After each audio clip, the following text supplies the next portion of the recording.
예, 이 책은 좋은 게 복습을 안 해도 됩니다. 이 책은 복습하도록 책이 되어 있습니다. 그죠?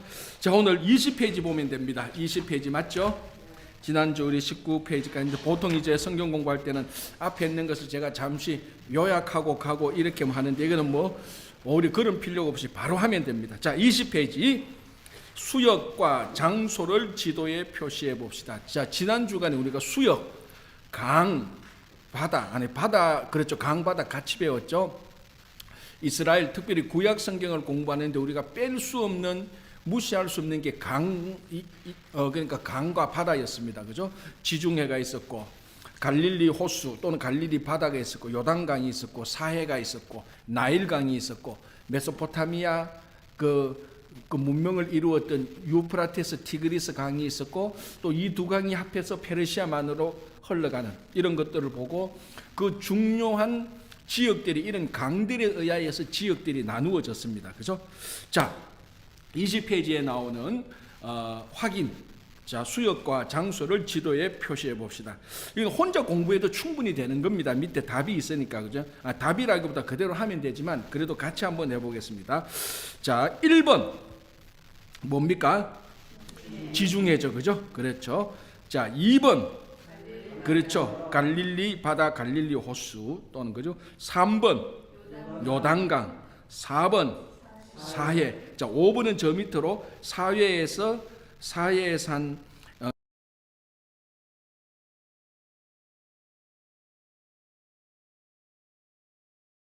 중계로 들어가는 거 그죠? 자, 그리고 6번을 찾아야 되는데 6번이 어디 있는가? 저 오른쪽에 있네. 그죠? 무슨 강이죠? 티그리스 강. 자, 그리고 7번은 뭡니까? 유프라테스 강. 자, 이 티그리스 강과 유프라테스 강이 같이 만나게 됩니다. 사실은 그죠? 자, 만나서 들어가는 바다. 그걸 뭐라고요? 8번 페르시아만 이렇게 말을 하고. 자, 그리고 그 9번 홍해가 있네요. 그죠? 그 왼쪽 아래쪽에 그죠? 홍해, 9번 홍해자 있고요. 자, 이런 것들이 전부 다 이제 그 수역입니다. 수역, 강, 바다, 그죠? 이것을 모르면은 이제 우리가 구약 성경을 공부하는데 굉장히 큰 어려움을 겪습니다. 자, 요런 이제 수역을 중심으로 장소를 보겠습니다. 자, A 뭐죠? 바벨론. 바벨론은 그러니까 유프라테스 강과 티그리스 강 중간에 있는 지역입니다. 그죠?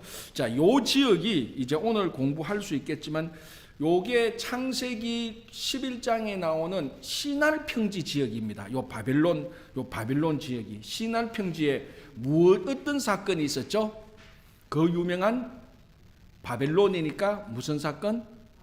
바벨탑 사건. 거기에 이제 요 바벨론 A 지역 여기에서 요 지역을 또 시날 평지라고도 말을 하기도 하고 요 지역에서 바벨탑 사건이 일어납니다. 자, 참고로 우리 지도에 A 바빌론인데 A 바로 밑에는 무슨 도시가 있었다고 했죠? 제가 그 우리 지도에 A 바빌론 되어 있죠, 그죠?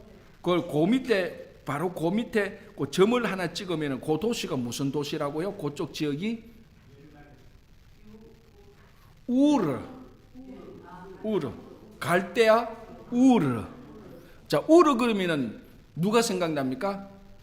아브라함. 그래, 아브라함의 고향이 여기예요. 그러니까 자, 여러분 이 가문을 한번 생각해 보십시오. 인종적으로 지금 말하고 있는 이스라엘 자기들의 인종적 신앙적 조상이 아브라함인데 원래 아브라함은 어디에 살던 사람이에요? 그러면은 이거 시날 평지 갈대아 우르 지금의 이라크 지역에 살던 사람이에요. 사실은 따져 보면은 그죠? 그러니까 그 사람이 아브라함이라고. 인종적으로 보면은 아브라함은 가나안에 살던 사람이 아니라니까요. 여기 이쪽으로 이주해 온 사람이지. 그래서 아브라함을 어떻게 보면 최초의 성경이 나타난 최초의 이민자라고 말할 수. 갈대아 우르에서 가나안으로 이주해 온 이민자라는 겁니다. 그래서 이 최초의 이민자인 아브라함을 하나님께서 너는 나의 나의 친구다 그렇게 말을 했습니다. 그래서 친구교회가 탄생한 거예요. 진짜라니까요. 진짜요. 우리가 친구교회 이름 만들 때 당회원들하고 같이 이름 만들 때 이런 것들을 다 얘기했었습니다. 왜 그러면 우리가 보통 친구교회 할 때 다 친구가, 사람들은 이 친구라는 말이 신앙적인 용어라고 생각을 안 해요. 밖에서 다 야, 니 내 친구다 이렇게 말하는데, 친구란 말은 철두철미하게 신앙적인 용어입니다. 하나님이 아브라함을 나의 친구라고 말했고, 요한복음에서 나는 너를 종이라 부르지 않고 내가 너를 친구라 부르겠다. 여러분 찬송가 가사를 한번 보십시오. 찬송가 가사에 친구라는 말이 얼마나 많은지 모릅니다. 예수님은 나의 친구라는 그런 가사 내용이 되게 많아요. 그래서 여러분 친구라는 말이 철저하게 신앙적인 용어입니다. 자, 제자라는 말, 우리가 신앙적인 용어죠. 예수님의 제자, 그죠? 제자도 신앙적인 용어인 것처럼 친구도 신앙적인 용어인데, 이 친구라는 타이틀을 최초로 획득한 사람이 누구? 아브라함. 아브라함은 어떤 사람? 이민자. 원래 고향은 갈대아 우르. 바로 여기 있었던 사람. 그래서 우리가 이런 걸 공부하면은 성경을 더 깊이 진짜 알 수 있다는 겁니다. 그죠? 자, A가 바벨론이고, 자, B를 찾아봅시다. B가 어디에 있죠? B가 쭉 어디에 있죠? 저 지중, B가 가나안이죠, 그죠? 지중해 밑에 있는. 그러니까 B가 가나안인데, 자, 정확히 말해서 우리가 말하는 가나안 지역은, 가나안 지역의 경계선을 우리가 말로 한번 설명해 봅시다. 가나안 지역의 경계선. 자, 동쪽 경계선은 어디입니까? 동쪽 경계선, 가나안 땅의 동쪽 경계선. 요단강으로 봐야 되죠. 요단강. 그죠? 서쪽 경계선은 지중해. 그러면 북쪽 경계선은 우리가 지난주에 했죠. 제일 북쪽에 있던 도시 단. 제일 남쪽 경계선은 브엘세바. 그래서 단과 브엘세바까지 할 때는 최북단, 최남단을 말하고, 그래서 가나안, 실제로 지도를 딱 주면서 가나안 땅에, 여러분이 가나안 땅을 색칠을 해보시오라고 말하면은 위에 단에서부터 브엘세바까지 색칠을 하고, 그 요단강, 갈릴리에서 요단강 사해까지 있는 것을 동쪽 경계선을 하고, 서해 그 지중해 있는 데까지 그쪽 지역을 약 네모 비슷하게 해서 밑줄을 끄면 그쪽 지역이 성경이 약속했던 가나안 땅입니다. 그쪽 지역이. 그죠? 지금의 그러니까 이제 이스라엘 지역이죠. 이스라엘 그 지정학적으로 말하면요. 자, C는 뭐죠? 자, 이집트. 그 밑에 이집트 그러면은 나일강이 있고 삼각주가 있죠. 그 나일강으로 이어지는, 나일강에서 지중해로 들어가는 그 다 삼각형 모양으로 된 요 삼각주 있는 요 지역이 얼마나 기름진 땅인지 모릅니다. 나일강이 있죠. 지중해가 있죠. 그러니까 이 땅은 굉장히 기름진 땅이고 농사가 잘 되고, 그러니까 사람들이 많이 모이고 당연히 문명이 꽃피던 도시죠. 그죠? 자, C고, 자, D는 뭡니까? D를 찾아봅시다. 저 위에 있네요. 자, 이 지역이 뭐라고? 아수르. 그래서 제가 말했죠. 성경에서 북쪽에서 군사가 올 것이다 라고 말하면은 아수르를 의미할 때가 굉장히 많았습니다. 이스라엘로 봤을 때는 정확히 말하면 북동쪽인데 북쪽에 더 포커스가 있으니까 D가 아수르가 맞습니다. 자, 그러면 저쪽 바벨론 밑에 있네, 그죠? A 밑에 이쪽이 뭡니까? 화살표로 해서 티그리스강 동쪽에 있는 지역. 이쪽이 페르시아. 성경에서 뭐라고 나오죠? 페르시아라고 나지 않고 바사. 제가 가끔 얘기하는데, 제가 중고등학교 때 이런 명칭 때문에 성경 공부할 때 되게 어려웠어요. 애굽하고 이집트인지 제가 몰랐다니까. 애굽이 이집트인지 몰랐다니까. 저는 헬라가 그리스라는 게 몰랐다니까요. 그리고 바사가 페르시아인 줄 몰랐어요. 사실은 별거 아닌데, 그래서 사실은 성경 번역을 할 때 처음에 애굽이라고 하지 말고 이집트라고 했었어야 됐어요. 내 같은 사람들을 위해서 헷갈리지 않도록. 그죠? 그래서 이 페르시아가 바사인데, 바로 이 페르시아 쪽이 지금의 어느 나라? 이란. 그리고 바벨론, 아수르 이쪽 지역이 지금의 이라크라는 거죠. 그죠? 자, 이제 됐고요. 자, 이제 가나안으로 넘어갑시다. 자, 이거는 큰 지역입니다. 그죠? 큰 지역을 우리가 살펴봤고. 자, 여러분 이제 여러분들이 이렇게 보는데 이 큰 지역 수역과 장소를 안 보고 종이 하나에 술술술 그릴 줄 알아야 됩니다. 이래 놓고 지중해 하고 지중해 한 중간점에서 갈릴리 밑에 쫙 돼 있고 요단강 밑에 동그라미에서 사해 중간에 가나안 요렇게 하고 요 밑쪽에 다 삼각주 같은 거 그리고 나일강 그리고 그 옆에 이렇게 다 손가락 2개 V자 비슷하게 해가지고 뭐 홍해 그리고 저 북쪽으로 올라가서 강 2개 이렇게 짝대기 쭉 끊고 유프라테스 티그리스 강하고 2개 쭉 만나서 페르시아만 혼자 그릴 줄 알아야 돼요. 그죠? 어렵지 않죠? 쉽죠? 다음 주에는 요거 시험 한번 쳐봐야 되겠다. 여러분한테 그 종이 한 장씩 나눠주고 요거 한번 아니 진짜 이거 그려보면은 싹 들어와요. 자, 다음 주에는 요걸 이제 한번 해보고 그리고 시내 강야가 어딨냐면은 보통 우리가 시내 강야라고 말하는데 홍해의 V자 있잖아요. 그죠? 요 V자 있는 요 지역을 시내 강야라고 말합니다. 요게 홍해가 2개 있는데 그죠? 요 중간 지역 그걸 우리가 시내 강야라고 말합니다. 자, 이제 큰 지역을 봤습니다. 자, 이제 그러면 가나안으로 들어가야죠. 이스라엘 땅을 우리가 한번 보겠습니다. 자, 그 밑에 가나안 땅의 수역과 지역을 지도에 표시해 봅시다. 자, 1번이 뭐죠?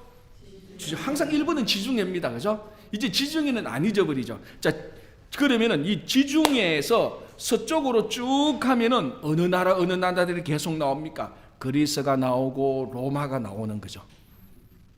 그래서 로마 사람들이 가나안을 쳐들어올 때 배 타고 지중해로 들어오는 거예요. 그래서 요한계시록에 바다에서 나온 짐승이 로마 군사를 상징하는 것이 되었다는 거예요. 이해되죠? 그죠? 그래서 요한계시록에서 바다는 실제적으로는 로마 군사들이 쳐들어오는 그런 역사적인 사건이고 그걸 형상화해서 사탄의 형상화해서 바다에서 나온 짐승이 있다. 그게 이제 지중해에서 그 로마 군인들이 배 타고 오는 침략군의 통로가 되는 게 바로 지중해입니다. 그래서 여러분들이 앞으로 지도 그릴 때 짝대기 하나 쭉 꺼놓고 이쪽에 쭉 해놓고 지중해 여기서부터 스타트하면 되는 거예요. 그죠? 자, 1 지중해. 자, 그 다음에는 2 갈릴리 바다 또는 갈릴리 호수 쉽죠? 그죠? 3 요단강 4 사해. 뭐 이건 이제 뭐 진짜 식은 죽묵기입니다. 그죠? 자, 이제 지역으로 들어갑시다. 여기 이제 약간 아직까지 여러분 좀 약간 익숙지 못할 건데, 자, A가 뭡니까? 예루살렘. 자, 예루살렘은 좀 남쪽에 있습니다. 완전 남쪽은 아니고 좀 남쪽에 있는데 여리고하고 비슷한 위치에 있다고 보면 됩니다. 여리고는 훨씬 더 요단강 쪽에 있고, 그리고 여리고는, 자, 여러분 이 지도를 보면서 헷갈리면 안 됩니다. 우리가 이가 여리고죠. 여리고가 요단강 동쪽에 있습니까? 요단강 서쪽에 있습니까? 잘 보십시오. 자, 서쪽이죠. 자, 글을 여리고라고 쓰는 게 동쪽에 여리고라고 쓰도록 되어 있지만 진짜는 요단강 서쪽에 있죠. 예, 그 점을 보셔야지. 점을. 예, 서쪽이죠. 서쪽. 왼쪽에 있으니까 요단강을 중심으로 왼쪽에 있으니까 서쪽이죠. 그런데 이 지도가 헷갈리는 게 글씨는 오른쪽에 서도록 되어 있어요. 그래서 자칫 공민하면은 요단강 있고 여리고 여기 있는데 그럼 여리고가 요단강 동쪽에 있는 거 아닌가? 자세히 보면 여리고는 요단강 서쪽에 있습니다. 그러니까 요단강 서쪽에 있다는 것은 가나안 땅에 있다는 겁니다. 이게 만약에 요단강 동쪽에 가면은 가나안 땅이 없죠. 요르단 지역으로 갑니다. 자, 그러니까 이 갈릴리 요단강 사이의 이 경계선을 동쪽은 지금의 요르단 나라예요. 요르단 나라. 졸단, 영어로 졸단 랍스터 할 때 졸단이 바로 그 졸단 요르단이에요. 그리고 요걸 중심으로 서쪽이 이제 지금의 이스라엘이죠. 여리고는 요르단의 바로 서쪽에 있는 것입니다. 그리고 그거하고 비슷한 위치에 예루살렘이 있어요. 여리고에서 서쪽으로 좀 더 가면은 예루살렘이 있습니다. 요걸 알면 훨씬 더 쉽죠. 그래서 예루살렘에서 좀 더 밑에 내려가면은 베들레헴. 자, 그래서 자 A 예루살렘부터 우리가 이제 찾아가야 됩니다. 예루살렘 A, 그죠? 자, B는 뭡니까? 사마리아 그랬죠. 사마리아의 특징은 뭐라 그랬죠? 중간 지역을 차지합니다. 가나안의 중간 지역에 있습니다. 사마리아. 그래서 자, 이 사마리아 북쪽과 사마리아 남쪽을, 이 사마리아가 이스라엘을 북쪽과 남쪽으로 중간에서 탁 잘라버립니다. 그래서 제가 얘기했죠. 북쪽에서 남쪽으로 오는 사람은 사마리아를 통과해야 됩니다. 남쪽에서 북쪽으로 갈 때도. 그런데 사마리아가 더럽혀진 땅이었잖아요. 왜 더럽혀진 땅이라고 말했죠? 이 사마리아는 북이스라엘의 수도였습니다. 맞죠? 그러면 남유다의 수도는 어디였습니까? 예루살렘이었죠. 그죠? 그죠? 북이스라엘의 수도가 아수르인데, 죄송합니다. 북이스라엘 수도가 사마리아인데, 북이스라엘은 어느 나라에 망했죠? 아수르. 그러니까 저 북쪽에 있는 아수르, 아까 그 지도를 봤죠. 아수르에게 망했는데, 이 아수르 사람들은 정책이 어떤가 하면은 피를 섞어버려요. 그냥. 그러니까 그래서 사마리아에 아수르 군인들을 데리고 와서 사마리아 여인과 함께 혼합 정책을 써버려요. 같이 살도록 해버린 거예요. 그러니까 원래 사마리아에 있는 여인들이 아수르 사람의 피를 받게 됩니다. 결혼을 하게 되죠. 그러니까 더럽혀진 땅이라고 보는 겁니다. 선민이 하나님으로부터 선택받은 이스라엘 여인이 어떻게 아수르 남자와 결혼을 해서 이방 남자하고 결혼을 해서 가정을 이루냐. 그래서 이 사마리아 여인들을 다 더러운 여인으로 봤다니까요. 그 대표적인 이 사마리아 여인과 예수님과의 이제 이야기 나오는 게 뭡니까? 요한복음의 수가성에 있는 야곱의 우물에서 나타나는 여인이 사마리아 여인입니다. 그래서 사마리아 여인이 낮에도 사람 눈치 보면서 없을 때, 아무도 없을 때 와요. 그런데 예수님은 유대 남자잖아요. 유대 지역의 남자잖아요. 그래서 예수님께서 그 사마리아 여인에게 물을 좀 달라라고 말하니까 사마리아 여인이 어떻게 유대 남자가 내 같은 사람한테 벌건 대낮에 물을 달라고 말하느냐. 이제 그게 바로 다 이런 영향이 있는 겁니다. 그 지역이 사마리아 지역이 중간입니다. 그죠? 그리고 사마리아하고 예루살렘 중간에 있는 지역 세겜. 그죠? 자, 다시 ABC부터 보겠습니다. A 예루살렘 봤죠? B 사마리아. C 가브나움. 가브나움은 어느 도시죠? 가브나움 그러면 여러분들이 뭘 생각해야 됩니까? 예? 예. 아니 지금 우리가 지역적으로 가브나움 그러면 여러분 뭘 생각했는가 하면 갈릴리 바닷가에 있는 도시라고 생각해야 됩니다. 가브나움은 갈릴리 가브나움에 딱 들어가면은 갈릴리 바닷가에 있는 마을이 가브나움이에요. 그럼 갈릴리 바닷가의 어느 쪽? 약간 북서쪽 갈릴리. 그래서 C가 가브나움입니다. 케이프나움이라고 말하죠. 영어로 케이프나움. 여기 딱 들어가면 갈릴리가 다 보여요. 가면 이제 웰컴 투 케이프나움 하면서 뭐 예수님께서 사에 가신 곳 이렇게 나오는데 거기 딱 들어가면 갈릴리가 다 보인다. 거기 이제 가브나움인데, 그러니까 예수님의 사역을 전기와 후기로 나눈다면은 전기는 갈릴리에서 사역을 하셨어요. 그리고 이제 예루살렘으로 오시잖아요. 십자가에 달려 돌아가시기 위해서. 그래서 갈릴리 북쪽에서 남쪽 예루살렘으로 내려오는 겁니다. 그때 가버나움은 굉장히 예수님께서 사역을 중요하게 하신 거죠. 그게 그 유명한 가버나움의 백부장 이야기가 여기서도 나오는 겁니다. 자, C가 가버나움. 자, D는 뭐죠? 나사렛은 갈릴리에서 좀 동쪽에 있습니다. 갈릴리 바닷가에서 약간 밑으로 내려와서 동쪽에 있는데 이 나사렛은 예수님이 자라나신 곳입니다. 그죠? 그래서 여기서 나사렛에서 보면은 이제 머깃도 평야가 다 보이고요. 지중해에서 바람이 막 들어오고 그래요. 자, 어쨌든 D가 나사렛. 그러니까 여러분 가버나움 갈릴리 호수에 붙어 있는 북서쪽에 붙어 있는 도시가 가버나움. 거기서 좀 약간 내려오면은 나사렛. 그죠? 그래서 거기서 또 약간 더 내려오면은 사마리아. 거기서 약간 더 내려오면은 세겜. 세겜에서 약간 더 내려오면은 예루살렘. 예루살렘에서 약간 더 내려오면은 베들레헴. 베들레헴에서 약간 더 내려오면은 헤브론에서 약간 더 내려오면은 와, 이건 대단한 겁니다. 뭐 보고 읽었든 안 보고 읽었든 대단한 거예요. 그러니까 북쪽에서부터 중요한 도시를 아래쪽으로 쭉 훑어내려오면 됩니다. 그 단에서부터 시작해서, 그죠? 단, 그러고 가버나움, 그리고 나사렛, 그리고 사마리아, 세겜, 예루살렘, 베들레헴, 그리고 헤브론, 브엘세바, 북쪽에서 쭉 내려오면 되는 거예요. 그죠? 자, 다섯 번째 있는데 벌써 여리고를 안 했네. 여리고는 예루살렘하고 같은 위치에서 요단강에 딱 붙어 있는 도시라고 그렇게 보면 우리가 되는 거죠, 그죠? 자, 그래서 제일 북쪽에가 단, 제일 남쪽이 브엘세바, 그죠? 그렇게 해서 가나안 땅의 수역과 지역을 이제 공부를 다 했습니다. 자, 그럼 가나안 땅 봤죠?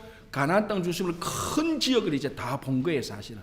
이제 진짜 중요한 수역과 장소는 다 공부한 거예요. 큰 흐름은 벌써. 그죠?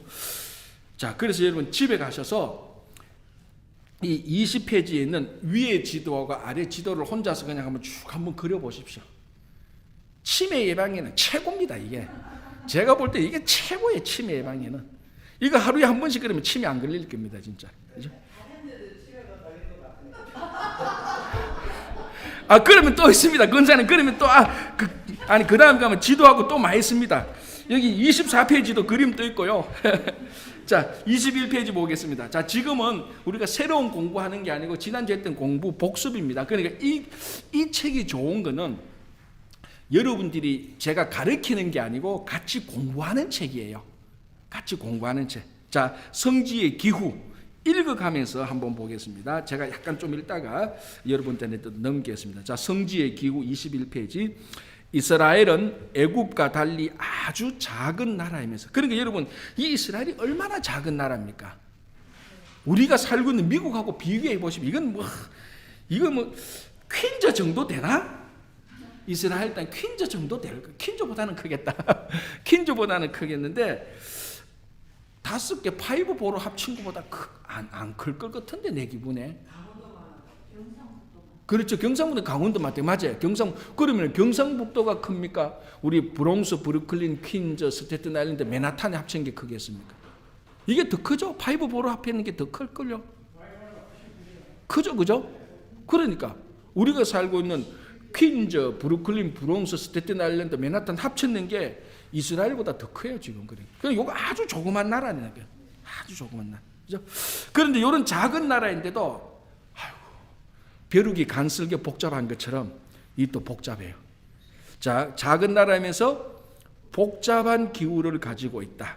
그리고 기후 자체가 하나님의 은혜로 살아가는 땅이라는 메시지를 전해준다. 그게 이제 금기와 우기, 특별히 이제 이게 있는 것이고 또 비가 내리는 양, 그리고 낮과 밤의 온도차, 이런 것들이 있죠, 그죠? 자, 1번 보겠습니다. 뭐와 뭐?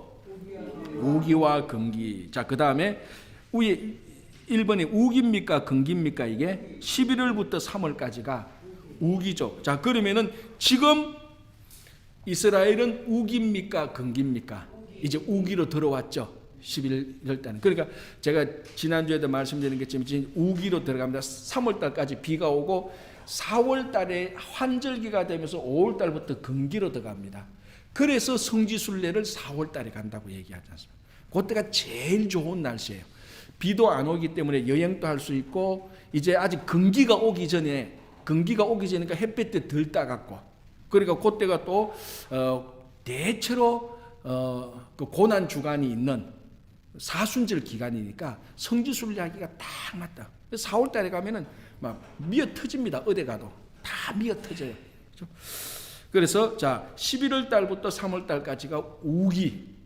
자, 한번 제가 읽어볼게요. 우기 11월 달부터 3월까지로 비교적 비가 자주 내리며 먹구름이 하늘을 뒤덮고 있다. 이 우기에 파종하고 농사를 짓는다. 그죠? 자, 그러면은 그 다음에는 뭡니까? 당연히 건기죠. 5월부터 9월까지로 모든 수목이 타 죽는다. 4월과 10월은 한절기로서 봄과 가을이다. 자, 그러니까 우기와 건기 때에 적절하게 타이밍에 맞춰서 비가 내려줘야 1년 농사를 짓고 수확을 하고 먹고 살 수 있습니다. 그래서 하나님의 은혜가 아니면 안 되는 이유가 여기 있습니다. 자, 메소포타미아 문명, 유프라테스 강과 티그리스 강, 나일 강이 있으면은 그 강 자체가 뭐 풍성하기 때문에 굳이 뭐 때마다 시마다 뭐 우기 건기 이런 걱정할 것 없습니다. 거기에 다 풍성한 강들이 있으니까. 그러니까 이런 조그만 나라에서는 그 타이밍에 비가 와야 되고 안 오면은 어렵고, 그러니까 기도를 해야 되고 하나님께 매달려야 되는 그런 날씨를 통하여서도 하나님께서 이스라엘 백성들을 신앙적으로 하나님을 의존하도록 만들어 놨습니다. 자, 2번은 뭐의 차? 한서의 차, 낮과 밤의 차이. 그죠? 자, 이제 한번 유사라 근사님부터 그거 한번 읽어 주실래요? 2번. 한서의 차, 이스라엘은 낮의 기온은 섭씨 40도까지 올라간다. 그러나 밤에는 스웨터를 입고 있어도 추울 만큼 한기가 느껴진다. 낮에는 구름 기둥, 밤에는 불기둥으로 인도하신 것은 그 기후 속에서는 아주 정확한 돌보심이요. 출애굽 23장 21절 22절 말씀. 낮에 해가 너를 상치 아니하며 밤에 달도 너를 해치 아니하리로다. 시편 120편 6편라고 한 시편의 노래도 그 기온차를 잘 보여주는 것이다. 그렇죠.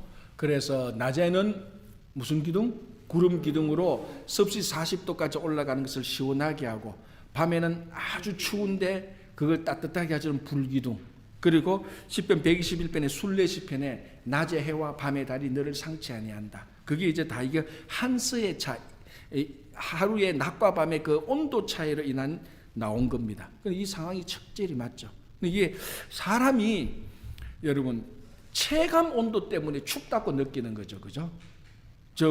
시베리아에서 태어나서 시베리아에서 계속 살고 있는 사람은 우리가 느끼는 만큼 그렇게 추위를 덜 느껴요. 왜냐하면 온도 차이가 없으니까.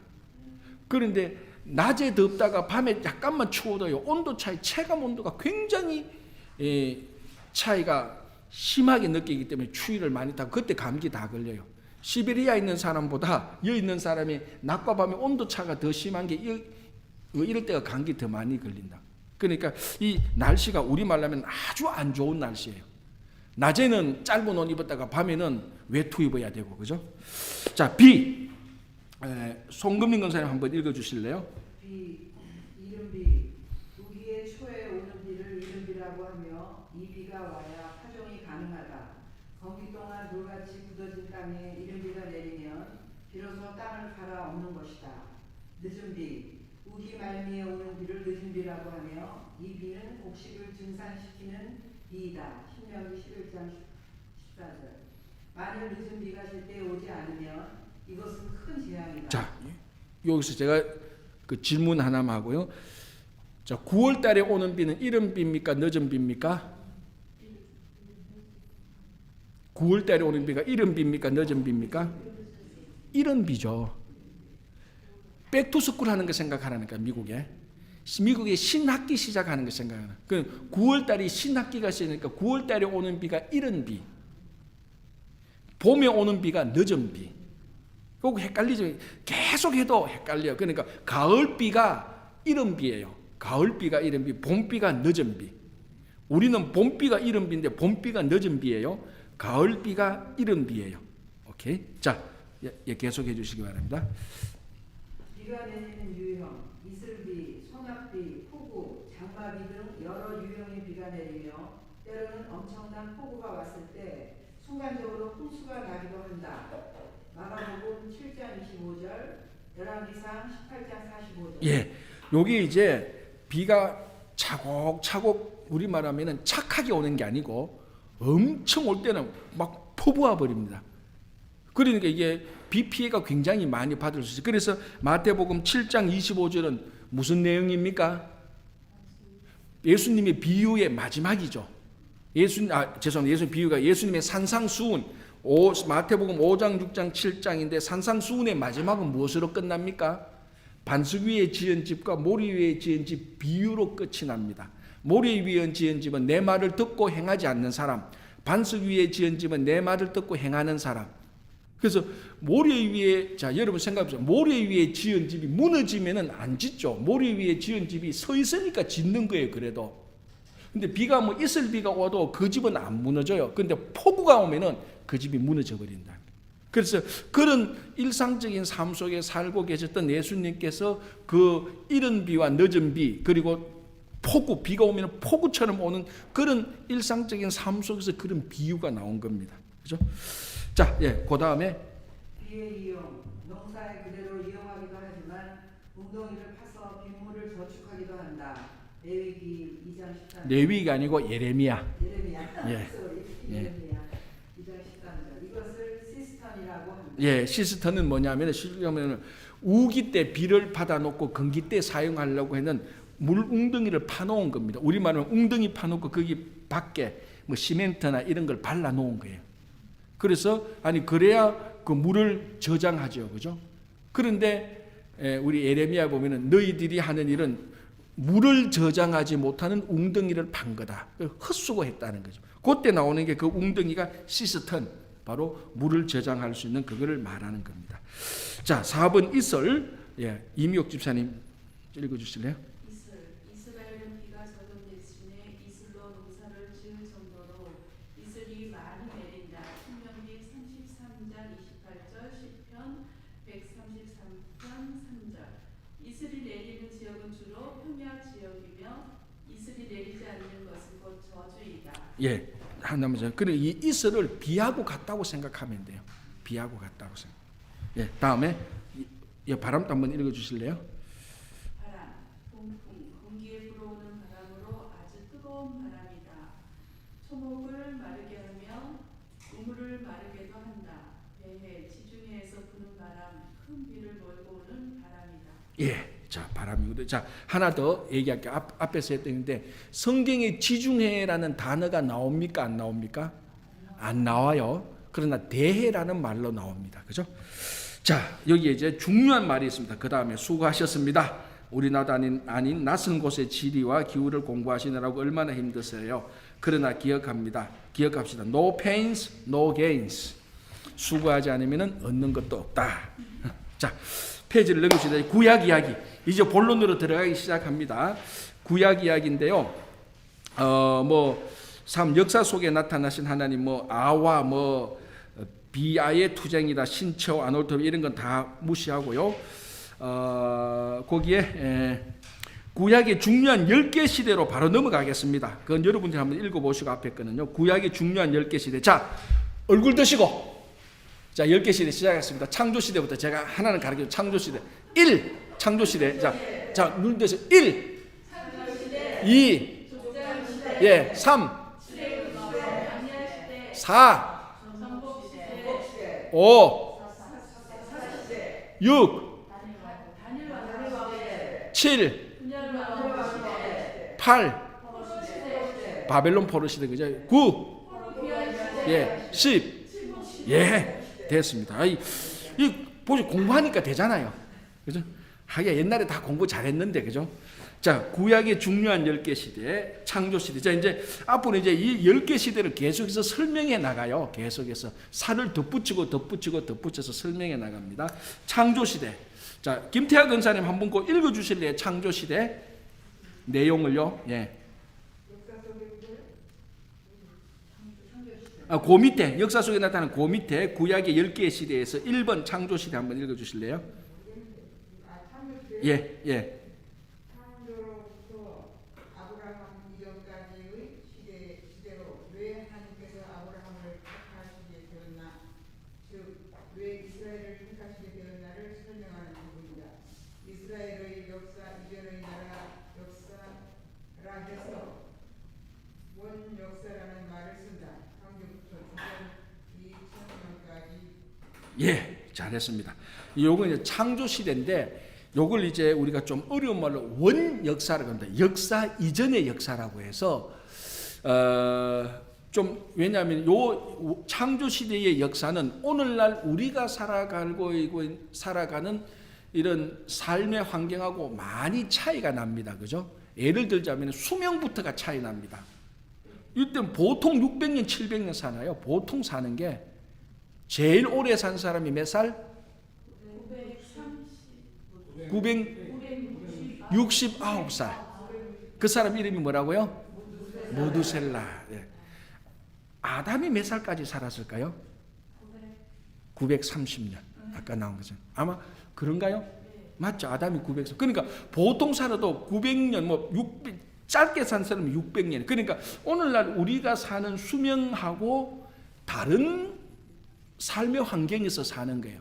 그게 이제 과학적으로 많은 사람들이 말하기를 그 창조 역사하고 아브라함이 나타나기 전에, 그건 아브라함은 우리하고 비슷하죠. 물론 120살까지 살고 뭐 90살까지 살고, 그래 우리보다 수명은 많지만 그래도 우리하고 비슷한 삶의 환경에서 사는. 그러나 이미 창조 시대 뭐 아담, 가인, 모두셀라, 뭐 니므롯 이런 사람, 뭐 에녹 이런 사람이 나타날 때 보통 600년, 900년 우리하고 다릅니다. 그래서 요 역사를 원 역사, 오리지널, 그러니까 근원이 되는 우리 일반 역사하고 달라서 그래서 원 역사라는 말을 쓴다는 거예요.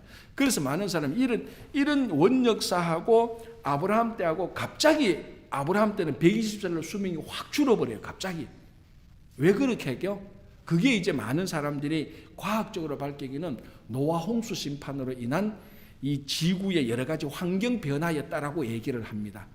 뭐 물론 과학적으로 그게 밝히는 게 굉장히 쉽지는 않겠지만 어쨌거나 노아 때 수명하고 아브라함 때 수명이 뭐 몇백 년 차이가 확 나버리니까 그 당시 지구의 전 지구의 노아 홍수라는 그런 지구 환경에 급하게 된 변화 때문에 아브라함 때문에 120살로 그런 이제 점점 오면 우리와 같은 그런 이제 수명으로 오게 되는 걸 보게 된다. 근데 그 때를 아브라함 이전 때를 원역사라고 말을 한다. 요게 창조부터 주전 2000년까지, 그러니까 지금으로부터 4000년 전까지. 이제 지금부터 4000년 전에 한 인물이 나타나는데 그 인물이 누구냐? 이제 아브라함부터 이제 나타나기 시작하는 거죠. 그죠?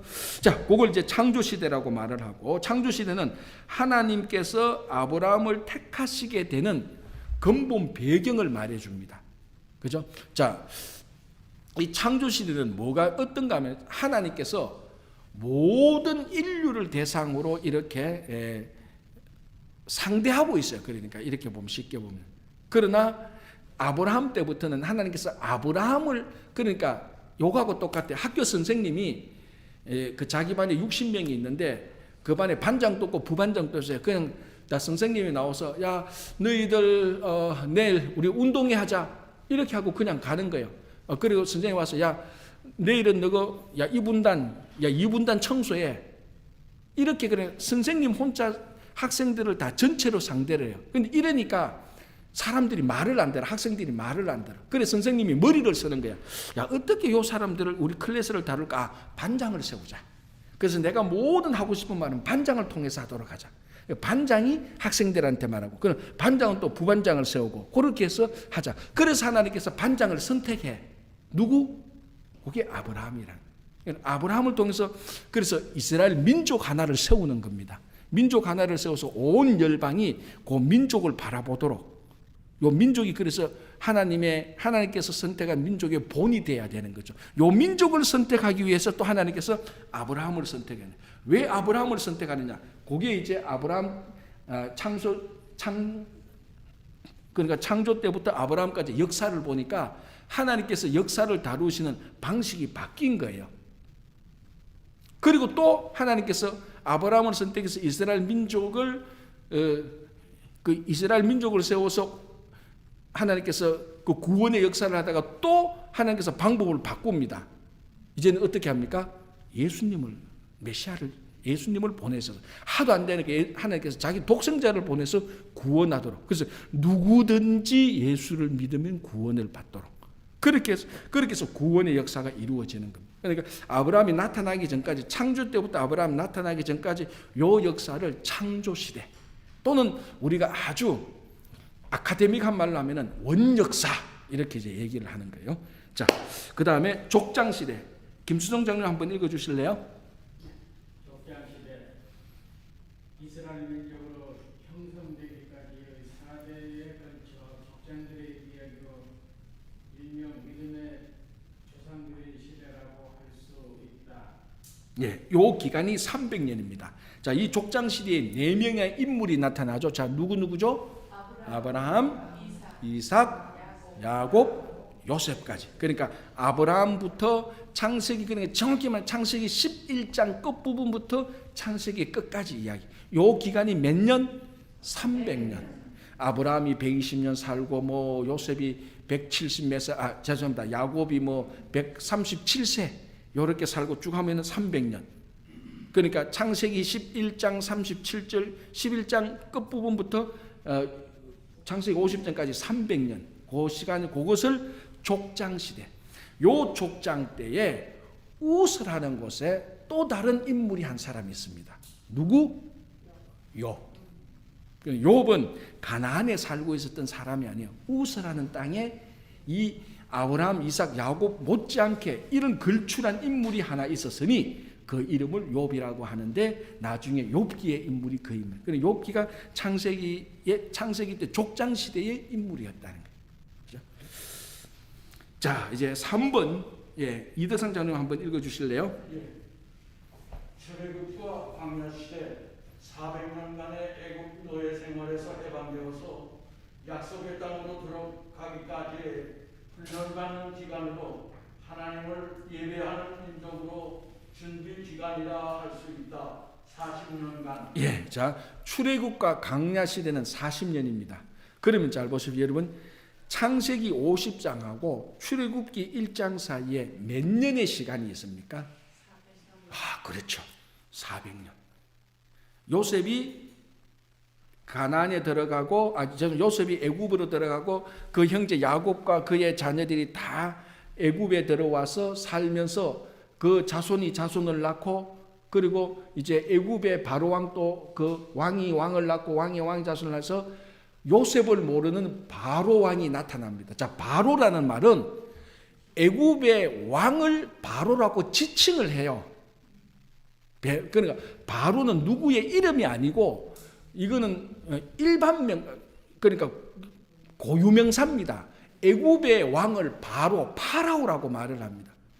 그러니까 이제 우리가 보통 말할 때 모세가 있을 때에 파라오는 누구냐? 그게 람세스, 뭐 메세라고 나오는 거예요.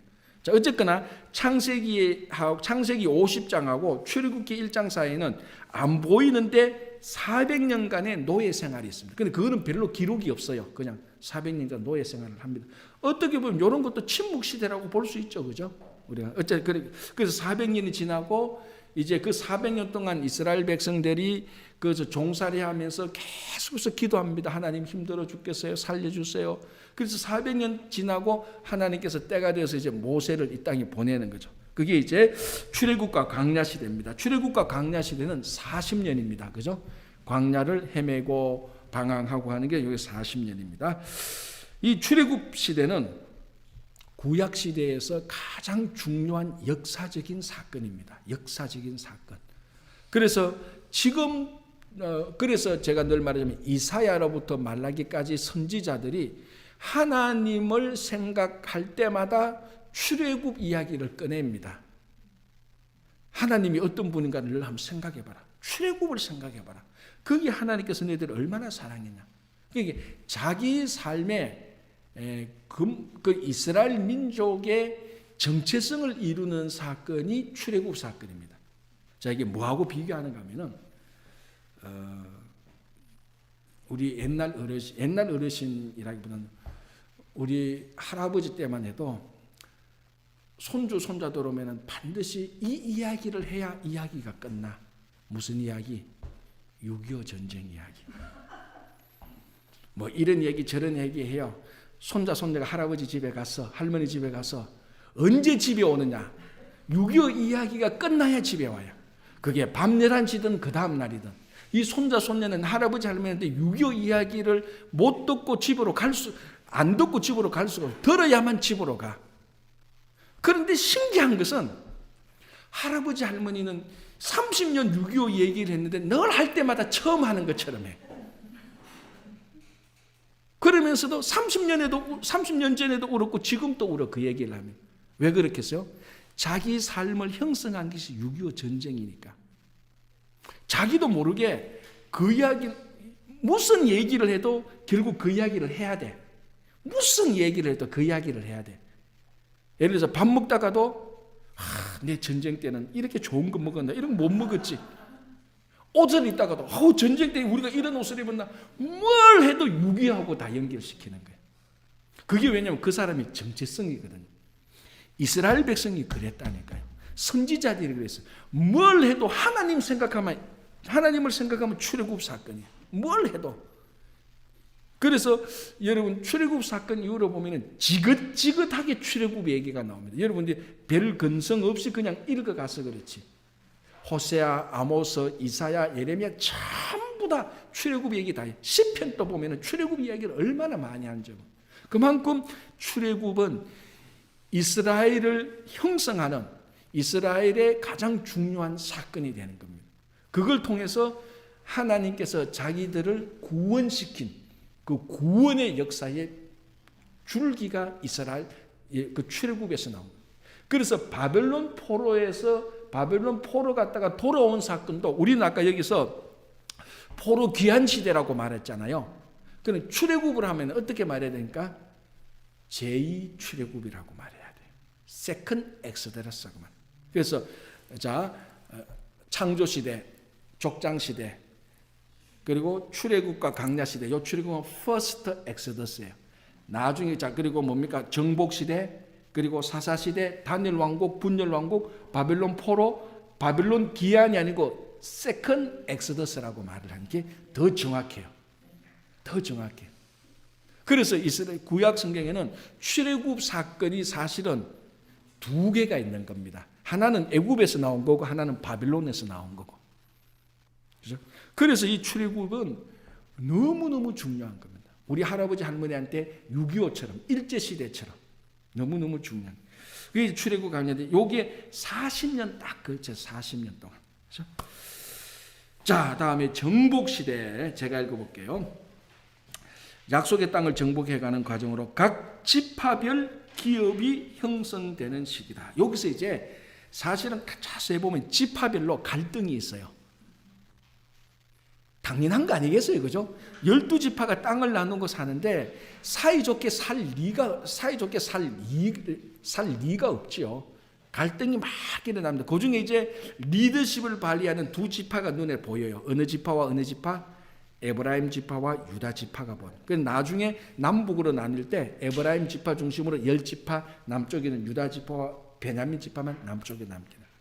그 지파 간에 갈등이 있는데 자세히 보면은 보여요. 어쨌든 이제 지파별로 나라가 이제 형성되기 다 시작하는 겁니다. 이때 이제 가장 중요한 인물은 요수아죠. 그죠? 요수아, 그죠? 자, 5번 사사시대 다시 한번 유사라 근사님 또 한번 읽어 주실래요? 사사시대 왕이 없이 각각 집합 공동체와 같은 형태로 나라를 이었던 시기로 하나님께서 사사를 통해 직접 통치하시던 시대이다. 약 400년. 예, 이 사사시대가 400년입니다. 사사가 12명 또는 13명 나타나는데 이제 그 사사도 지파별로 많이 나타납니다. 그죠? 모든 지파에서 다 나타나는 건 아니지만, 그죠? 이제, 온니엘이 첫 번째 사사인데, 온니엘이 어느 지파 출신이죠? 에브라임 지파 아닌가요? 유다 지파인가? 유다 지파인가? 나도 헷갈리네. 유다 지파인 것 같다. 저도 헷갈립니다. 어쨌든, 이렇게 해서 사사들이 이제 각 지파에서 걸출한 인물들 사사가 나타납니다. 그죠? 이제 그때가 이제 사사시대 400년대 요때 중요한 특징은 이 사사가 왕 역할도 하고 제사장 역할도 하고 선지자 역할도 하고 판사 역할도 하고 뭐 하여튼 우리말로 하면 올 플레이 다 하는 거예요. 플레이 다 하는 겁니다. 이제 이때 아주 뛰어난 사사가 우리가 보통 뭐 삼손, 기드온, 그리고 드보라 우리가 아는 또 누가 생각나죠? 입다는 누구죠? 자기 딸을 그 제물로 바친 남자. 또 누구죠? 온니엘. 왼손잡이는 누구죠? 에훗. 이런 사사들이 이제 계속해서 나타나죠. 그때가 한 400년 동안. 그래서 이걸 우리가 보통 지파 공동체, 지파별로 하는 지파 공동체랍니다. 자, 그리고 난 다음에 사사시대를 딱 하고 난 다음에 주변 나라들을 보니까 전부 다 왕이 있어.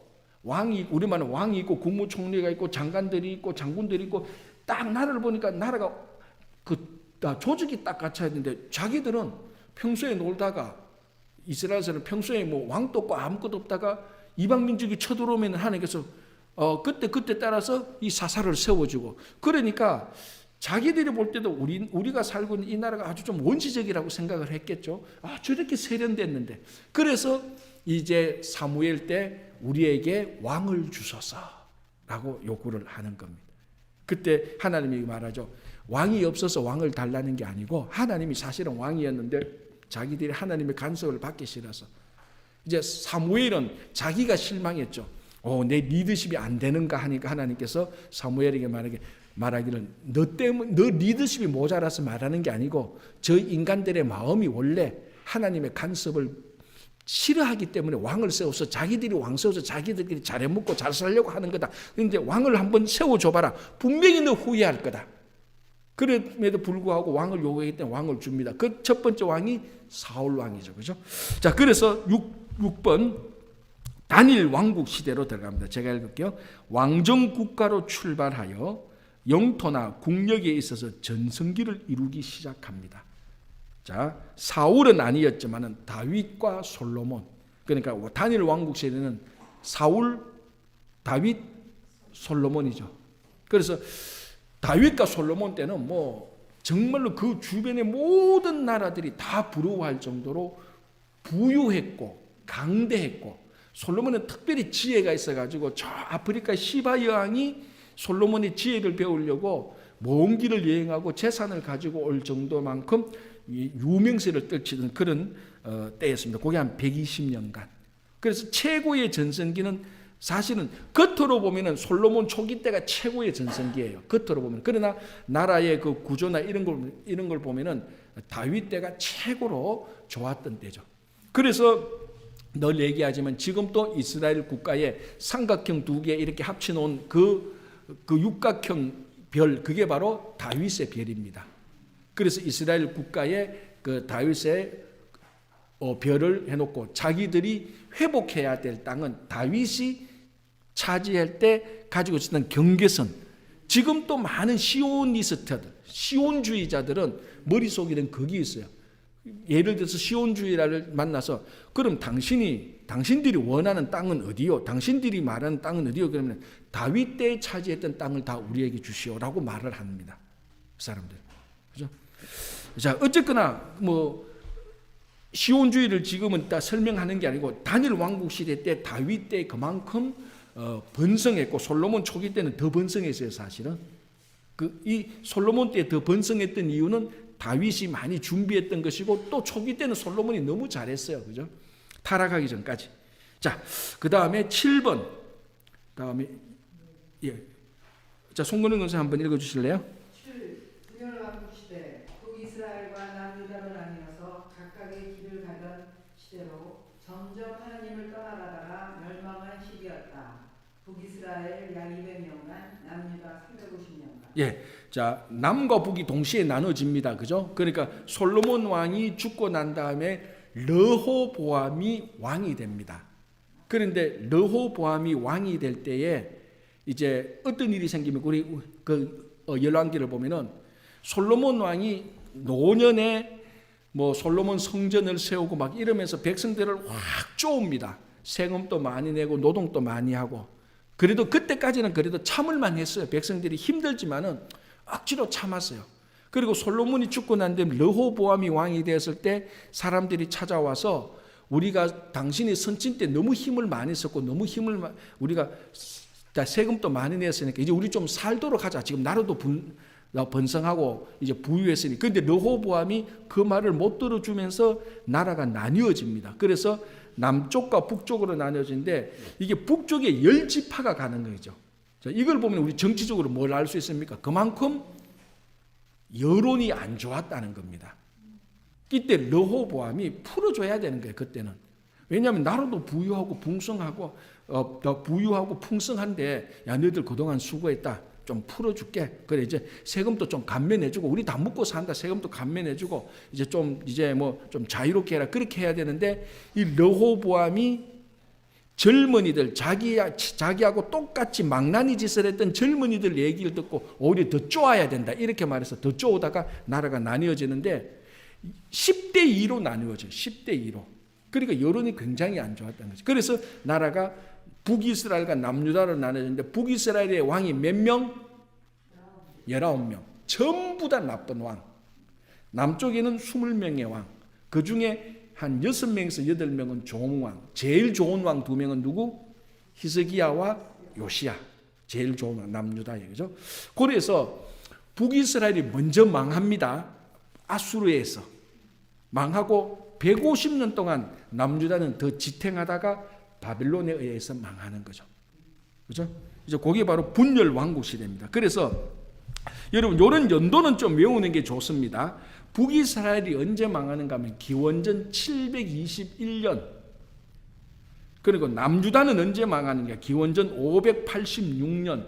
그리고 남유다 멸망은 꼭 외워야 되는데 이 연도를 꼭 외워놔야 돼. 남유다 멸망은.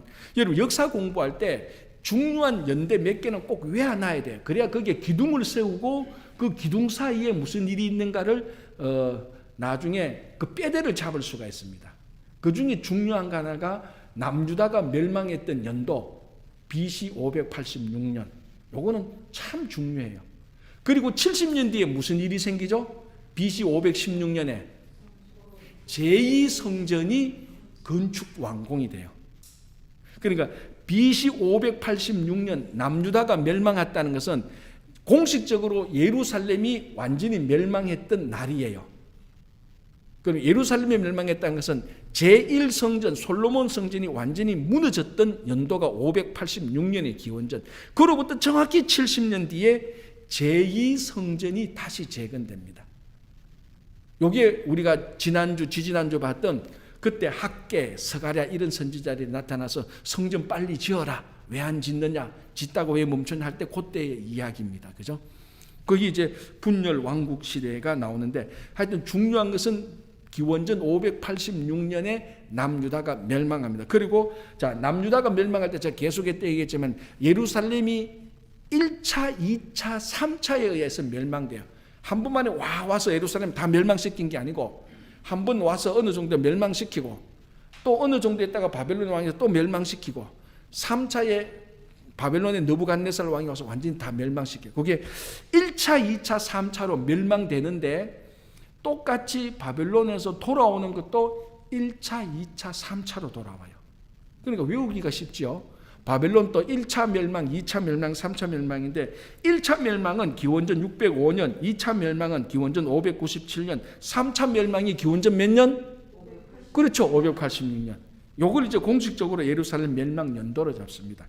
그리고 이제 바벨론 포로로 갔다가 제 1차로 귀환을 합니다. 왜 귀환하죠? 어떤 일 때문에 귀환하죠? 이 바벨론을 메대군과 바사 연합군이 바벨론을 정복합니다. 그때 바사 페르시아의 고레스라는 왕이 나타나서 야, 그 유다 백성들 너희들 돌아가고 싶은 사람 돌아가 너희들 나라. 그래서 칙령을 내립니다. 돌아갈 사람은 돌아가라 우리말로. 그래서 그 중에 스룹바벨과 여호수아가 리더가 되어서 1차로 돌아옵니다. 요 사람들이 이제 요때가 언젠가 하면은 기원전 538년입니다. 자, 요런 거는 좀 외우면 좋죠. 그래서 오자마자 뭘 했어요? 제2성전을 건축하려고 했어요. 그런데 했습니까? 못했습니까? 못했어요. 왜? 거기 살고 있었던 사마리아 사람들이 방해를 했어. 그러니까 왜 좀 우리가 생각해도 그럴 수 있잖아요. 그죠? 이 사마리아 사람들은 거기서 오랫동안 살고 있는데 바벨론에서 포로되던 사람이 갑자기 와서 성전 짓는다 막 이렇게 하니까 아니 누가 주인이지? 누가 지금 리더십을 가진 사람이 이제 그런 생각이 막 나면서 방해를 합니다. 우리말 하면 지어도 우리가 짓지 네가 왜 짓냐. 그러니까 그래도 스룹바벨하고 여호수아가 원체 리더십이 뛰어나고 막 지어가니까 이 사마리아 사람이 페르시아에 편지를 보내요. 왕이시여, 당신들이 포로로 당신들이 포로에서 해방시켜준 이 스룹바벨과 여호수아 사람들이 여기 와서 하는 짓이 뭔 줄 압니까? 성전을 짓고 있어요. 이 사람들이 성전을 지으면은 반드시 바사에 반역을 하게 될 겁니다. 이걸 두고 보실 수 있겠습니까? 그러니까 바사가 읽어보니까 안 되겠다 싶어서 바사가 명령합니다. 야, 성전 짓지 마. 스탑. 그래서 성전을 못 지어요. 그리고 있다가 이제 한 520년 그리고 17년 18년 있다가 성전을 안 짓고 성전이 황폐되어 있으니까 계속 그렇게 사는 거예요. 그리고 잊어버리기 시작할 때 누가 나타납니까? 학개라는 선지자가 나타나서 야, 너희들 왜 성전 안 짓고 있냐? 성전 다시 지어야 된다. 그리고 또 스가랴가 나타나서 맞다, 성전 지어야 된다. 그래서 막 이제 재촉을 해서 성전이 516년에 성전이 완성됩니다. 제2성전. 제2성전은 제1차 성전하고 비교해서 규모가 초라했죠. 자, 이거 새벽기도 때 다 했던 겁니다. 그죠? 다 했던 겁니다. 그러니까 지금은 이제 굉장히 좋은 게 여러분들이 친구교회 홈페이지에 들어가서 홈페이지 보면은 주일 설교, 새벽기도, 성경 공부가 다 녹음돼가 있어요. 그거 클릭만 하면은 다 나옵니다. 그래서 제가 이제는 한 2년 정도만 더 있으면은 이제 나는 성경 공부 안 할 거예요. 왜? 여러분 오늘은 홈페이지에 들어가서 예레미야 클릭하고 들으십시오. 30분. 그럼에도 성경 공부 되는 거예요. 똑같이. 그리고 지금도 이거 제가 열심히 하는 이유는 요거 다 녹음해 놨다가 나중에 이제 저는 안 나타나고 이거만 그냥 털어주고 전 집에 갈 거예요. 그냥. 이거 그냥 보면 되는 거예요. 그냥 보면 되는 거예요. 이거는 이 첨단 기계 이렇게 좋아졌어요. 자, 어쨌든 그러나 현장에서 또 얼굴 보고 하는 게 또 다르죠. 그래서 이제 포로 시대로 갔다가 그래서 586년에 망하게 되고 1차, 2차, 3차로 망하게 되고 나이 돌아오는 것도 1차, 2차, 3차로 돌아오는데 자, 다시 한번 공부하겠습니다. 제1차 때에 지도자가 누구였다고? 1차 기한 때 스룹바벨과 여호수아. 2차 기한은 그거보다 한참 뒤에 옵니다. 한 80년 뒤에 와요. 1차 기한하고 2차 기한은 1차는 기원전 538년이었다면은 2차 기한은 기원전 458년이에요. 그렇죠? 한 80년 정도 몇 년이가? 거의 한 90년 정도 걸리죠. 그 뒤에 왔는데 요때 제2차 기한 때 지도자가 누굽니까? 그 유명한 율법학자 에스라입니다. 에스라가 딱 나타나서 와서 보니까 나라가 개판이거든. 이게 막 가난한 여인하고 막 결혼하고 먹고 살고 막 이러니까 나라를 완전히 뒤엎어버립니다. 그래서 그 유명하게 뭐가 합니까? 이방인과 결혼한 남자는 다 이혼하라. 무시무시한 거죠. 그죠? 저는 그걸 볼 때마다 씁득해요. 야, 그래서 저는 믿음이 약한지 이게 진짜로 일어난 일일까라는 생각까지 들더라고요. 이방인과 결혼한 남자는 다 이혼하라 해서 다 이혼해버려서 진짜로. 그게 말이 됩니까, 그게? 그만큼 이제 나라를 완전히 개혁시켜버립니다. 그때 이제 에스라 율법 학사가 나타나는데 사실은 요때를 중심으로 우리가 말하는 유대교가 이제 만들어져요. 유대교가. 유대교라는 게 막 만들어. 그러니까 이 에스라라는 이 율법 학사는 굉장히 중요한 인물이에요. 굉장히 중요한. 그리고 난 다음에 3차 때는 한 14년 뒤에 돌아와요. 1차, 2차는 한 8, 90년 갭이 있는데 2차 기한과 3차 기한은 10몇 년 만에 이제 다시 돌아옵니다. 요때 돌아온 인물이 그 유명한 느헤미야. 느헤미야가 왜 돌아옵니까? 성전은 있는데 성전을 보면 성벽이 다 부서졌어. 그래서 성벽을 지어야 됩니다. 그래서 이 성벽을 지으려고 하는 느헤미야가 바사 왕의 술 맡은 관원장인데 그 중요한 직업을 포기하고 돌아옵니다. 돌아와서 성벽을 짓는 겁니다. 느헤미야. 그때도 사마리아 사람이 또 반대해요. 계속 성벽 못 짓도록. 그러니까 가만히 보면요, 이 성전, 성벽 전부 다 교회잖아요. 교회의 건물을 짓거나 교회의 내용의 소프트웨어, 컨텐츠를 개발하고 컨텐츠가 좋아지고 교회가 성장하고 부흥하고 교회가 지어질 때는 항상 사마리아와 같은 사람들이 항상 있었어요. 항상 방해하는 사람들이 있다. 이거는 목회를 50년, 60년 은퇴하신 원로 목사님 얘기를 들으면 똑같은 얘기예요. 반드시 교회가 크게 부흥될 때는 몇 번의 고비가 있다는 거죠. 그 고비를 넘었을 때마다 또 교회는 왕창 부흥해요. 부흥하다가 또 부흥하면은 또 몇 번의 고비가 옵니다. 뭐 사마리아 같은 사람들이 뭐 별별 소리를 또 다 해요. 그때 주저앉아 버리면 이제 포기고, 그걸 또 극복하면은 또 되는 거예요. 자 보십시오. 돌아와서 성전을 지으려고 하니까, 제2성전을 지으려니까 방해 작업을 받아서 못했어요. 다 십몇 년 동안 못 지었어요. 그래서 학개서가랴가 왜 안 짓냐, 지으라니까 그때 부랴부랴 다시 성전을 지어서 제2성전을 합니다. 그래서 회복하고 또 하니까, 이 또 타락하니까 에스라가 또 와가지고 또 율법을 기획해서 또 부흥시킵니다. 또 부흥시키고 한참 동안 있으니까 뭡니까? 성벽을 아무도 안 짓는 거야. 그래서 느헤미야가 그 소리를 듣고 성벽을 지으러 오니까 또 사마리아 사람들이 또 반대해요. 막 조롱하고 멸시해요. 야, 그 성벽 여우 한 마리만 올라가도 무너지겠다. 아주 못됐게 말하는.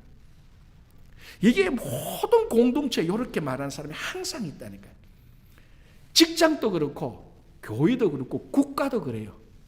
그 말로 못되게 사람을 낙담시키고 막 성벽 막 짓는데, 야, 그런 성벽 여우도 올라가도, 여우 한 마리가 올라가도 다 부서질 거, 여우가 다 부서질 그런 성벽 지어서 못하냐.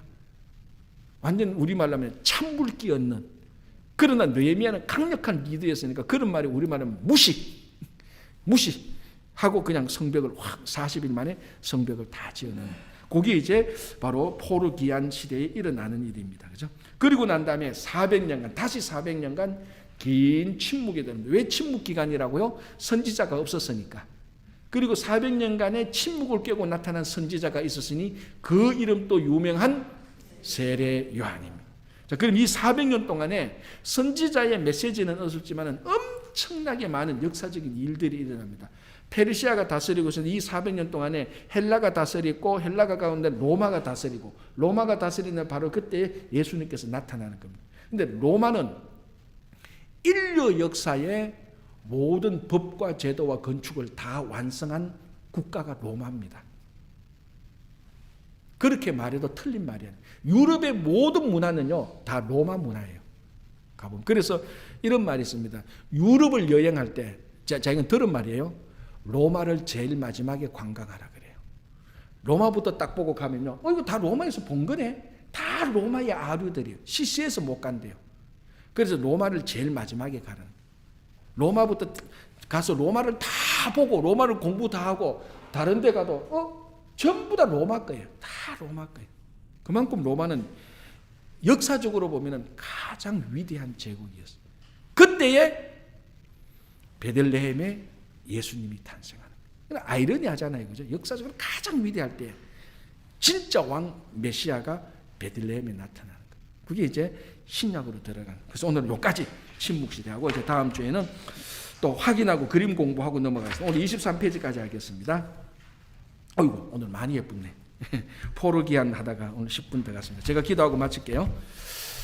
하나님 감사합니다. 우리가 계속하여서 성경의 큰 우리가 배경을 공부하고 있습니다. 지형이 어떠했는지, 강이 어떠했는지, 땅이 어떠했는지, 어디에서 무슨 일이, 큰 일이 일어났는지, 또 아버지 하나님 또 큰 사건은, 구약의 큰 사건은 어떠했는지 저희들이 줄기를 잡아가며 기둥을 세우며 뼈대를 잡아가고 있습니다. 이런 일들을 통하여서 하나님의 말씀을 더 잘 알고, 더 정확히 알고, 정말 이런 일들을 통해서 하나님의 위대하신 역사를 저희들이 더 많이 알고, 아는 데서만 그치는 것이 아니라 마음에 새기고 행할 수 있도록 도와주시옵소서.